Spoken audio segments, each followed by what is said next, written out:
The Hardy Boys, The House on the Cliff, Chapter 20. The rescue attempt by Frank and Joe to free their dad, Fenton Hardy, has failed. The boys are now captives with rapidly fading options. Join us for Chapter 20, Dire Threats. The Hardy Boys, The House on the Cliff. Previously in Chapter 19, Captured. Joe and Frank suddenly realize that the prisoner on the other side of the door is their dad, Fenton Hardy. The smugglers are trying to get him to sign a confession, denying what he has found out about Snackley as a smuggler and a murderer. They threaten him with starvation and bringing harm to his family. The boys are listening on the other side of a door in the passageway leading down to the hidden cove below the Palooka house. When the smugglers leave their dad alone, Frank and Joe enter the damp, moldy cell. Their dad is weak, thin and pale from hunger and thirst. They attempt to cut his bonds, but it is slow going. Finally, Fenton Hardy is free, but has trouble standing and moving. They are just about through the door in the opposite wall of the cell when the smugglers burst into the room. Sizing up the escape attempt, Snackley raises his gun and fires, hitting the doorframe. Snackley threatens to fire again, but Frank rushes him and they wrestle to the floor. The other smugglers come to Snackley's aid, and the boys and their dad are quickly overcome and taken prisoner. The Hardy Boys and their dad are now all prisoners of the smugglers. Their rescue attempt has failed. Chapter 20, Dire Threats. Snackley, once he had recovered from his consternation and surprise, was in high humor. "Just in time," he chuckled, rubbing his hands with satisfaction. "Just in time. If we'd been a few minutes later, they'd have been away from us altogether." The Hardy Boys were silent. They were sick with disappointment. It had seemed that escape was certain, and then in a twinkling the tables had turned, and now they were all worse off than they had been before. "What will we do with them, Chief?" asked one of the men. The voice sounded familiar to the boys, and they looked up. Not altogether to their surprise, they saw that the fellow was none other than Redhead, whom they had seen at the Palooka place the day Frank discovered his father's cap. "Do with them?" exclaimed Snackley. "That's quite a problem. We have 3 on our hands now, where we only had 1. We have to make 3 people keep their mouths shut instead of only 1. We have 3 people to keep guard over now." "We ought to do what I wanted to do in the first place," declared Redhead doggedly. "As long as Hardy's alive, he's dangerous." "You mean we should get rid of him?" "Sure, we ought to get rid of him, and get rid of those boys of his, too." "That's easier said than done," returned Snackley, but with a sinister look at the man on the cot. "I should think you had enough on your conscience already, Snackley," exclaimed Fenton Hardy.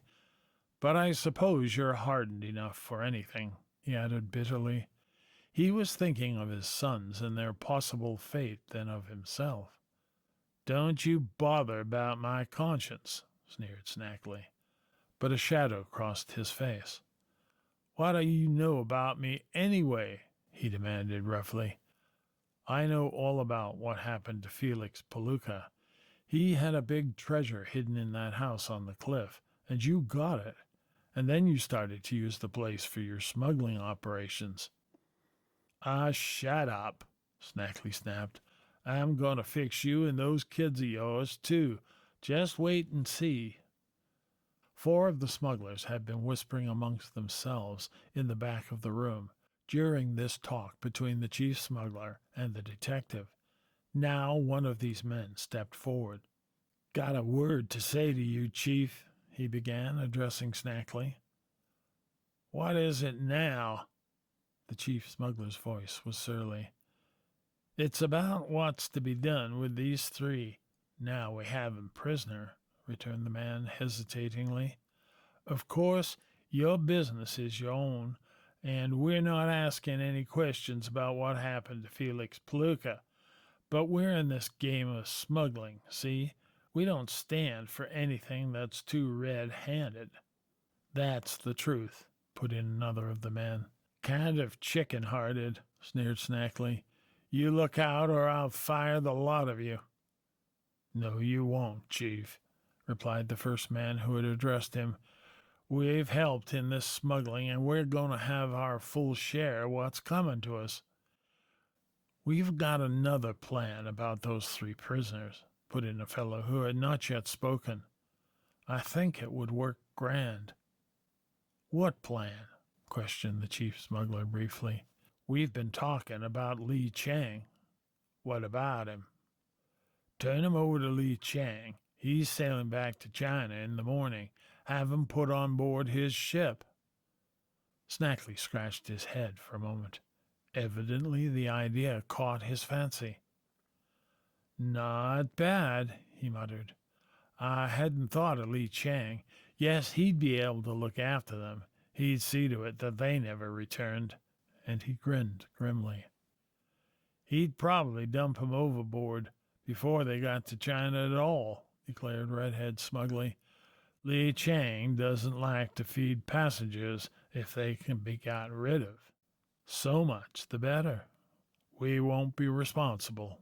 Leave it to Li Chang. The old villain would just like to have three white men in his power. He'll attend to them. Snackley reached over and picked up the document from the floor where it had fallen in the struggle. He glanced at it and then tore it into pieces. We won't need this. You've lost your chance, Hardy. If you had signed it, you would have been free by now. But you'll never be free, not with the three of you knowing our secret. It's too risky. You'll all be turned over to Li Chang.